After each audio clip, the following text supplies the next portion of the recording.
In this video, we are going to learn the meaning of learning. So, learning is what one gets through acquiring knowledge, habit, attitude, and practical skills either through study, self experience, or being taught. So, learning is acquiring knowledge. When the teacher is teaching some concept, you are gaining knowledge on that concept. You are learning a new concept, you are gaining the knowledge about it. Next, habits. Definitely, good habits has to be taught to the students by teachers, parents, and also friends. When you learn good habits, it is good for you. Next, attitude. You should have a good attitude. When someone is telling their opinion, you should have the attitude to listen to what they are saying, and if it is right, you should have an attitude of accepting what they are telling. Even if what they are telling is right, and if you are not accepting, it is not a good attitude.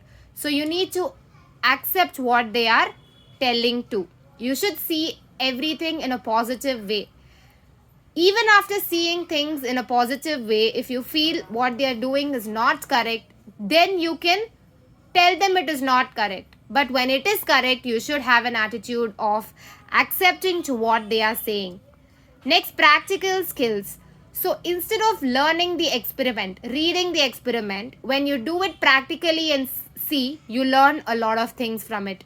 You understand it much better. Whenever we ask, like even after 2 years when I ask, you will be able to explain because you have done and seen it practically and you have not just read it. So this is the meaning of learning. So learning is gaining knowledge, having good habits, like following good habits, having a good attitude towards everyone in the society. Next, learning the practical skills by really doing it.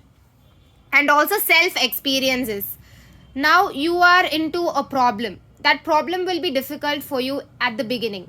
But when you are going through that problem, one day you will get a solution for it. So you're learning it. You're learning how to face that problem in life. So that is self experiences. Next, through study is what you learn in the subject. Okay, so this is about the learning. So sometimes learning is done without the help of a teacher. You're doing self-learning by your own experiences. Next, being taught means the teacher is teaching you the learning. That is the subject matter and how to behave with others and all that. So habits in the sense, the code of conduct. The teacher has to teach good habits, like you have to maintain silence during the prayer time. So you will always have prayer in the beginning of the day. After prayer only you'll start with the classes. So a good habit is maintaining silence in the prayer time. So that has to be taught by the teacher. Next, if you want to buy some textbook or if you want to buy something from the canteen, you have to stand in a line. You're not supposed to get crowded just like that. You have to stand in a line and buy. So these are all good habits which a teacher has to teach the student to follow. Next, learning is a modification of one's behavior through practice, training, and experiences. This is very true. Now, maybe a student doesn't know the importance of planting a tree. So the teacher has to teach. The teacher has to say, a single plant is very helpful for us to breathe. So trees are very important. Without trees, we don't get oxygen. Without trees, we also don't get rainfall. So the importance of it should be taught by the teacher to the students. So the child who was not interested in planting a tree will get interest in planting it, will change the behavior. The student will change the behavior to planting trees, will show interest in planting trees.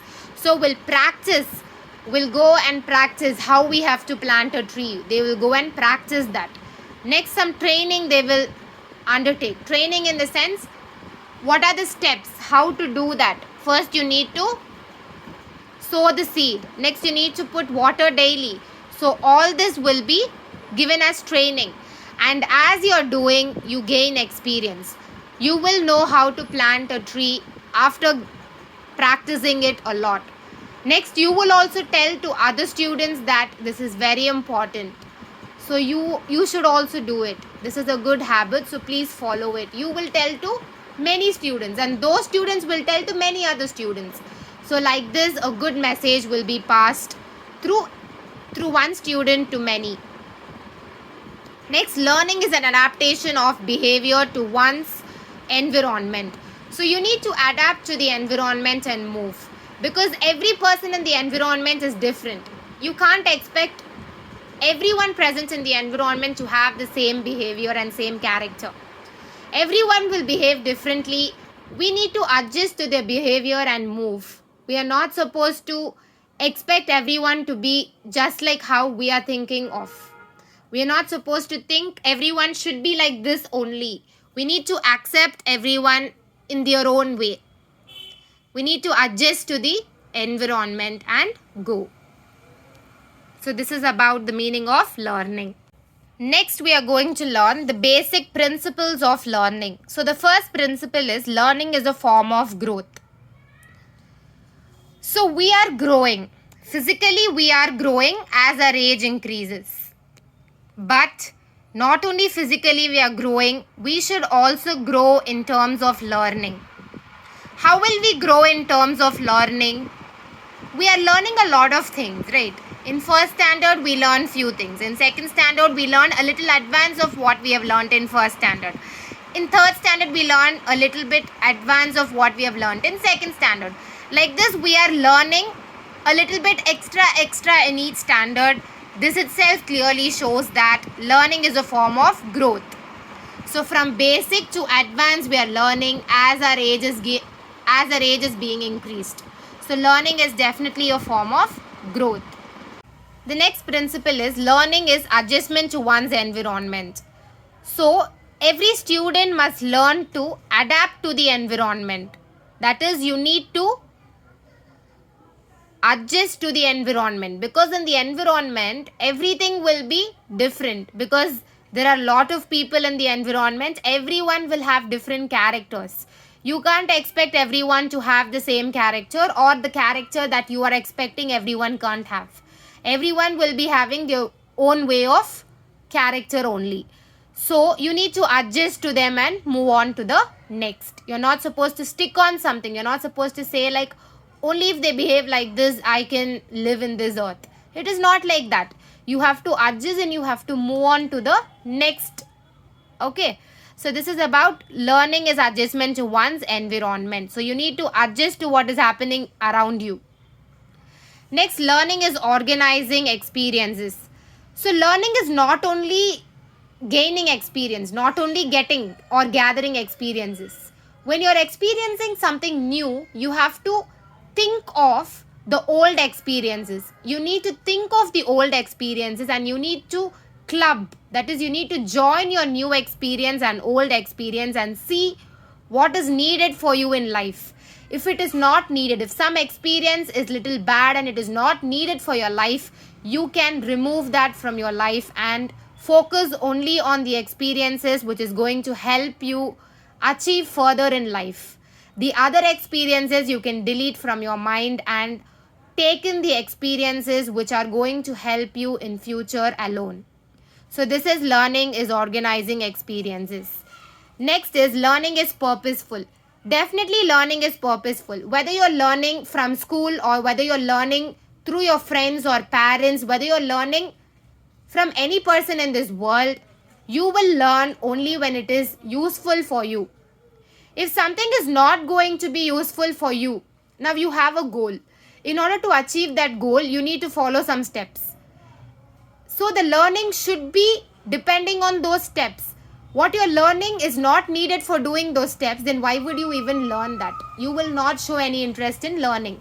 Only when you have some need to learn that particular topic, you will learn it. In order to achieve a goal in medical field, you don't need social.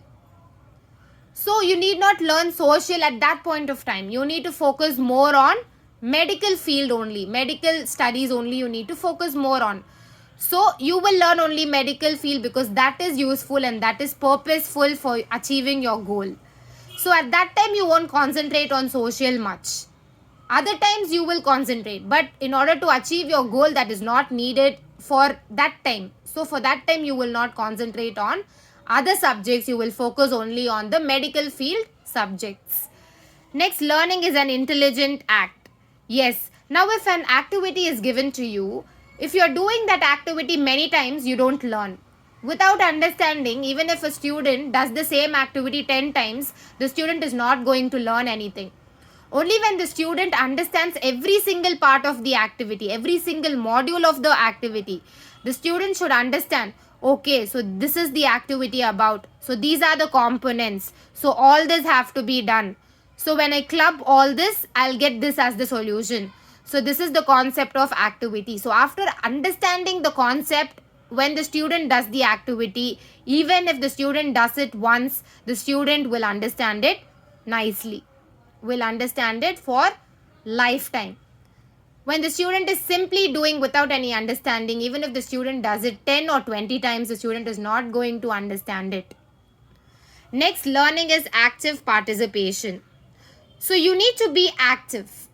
If you're not active in class, learning is not going to be good. If you get some doubts, you need to interact with the teacher. That is active participation. You need to interact with the teacher and get the doubt clarified. If you're not going to ask the doubts and not going to get them clarified, you're not doing a good learning. Only when you show active participation, you can learn a concept thoroughly without any doubts.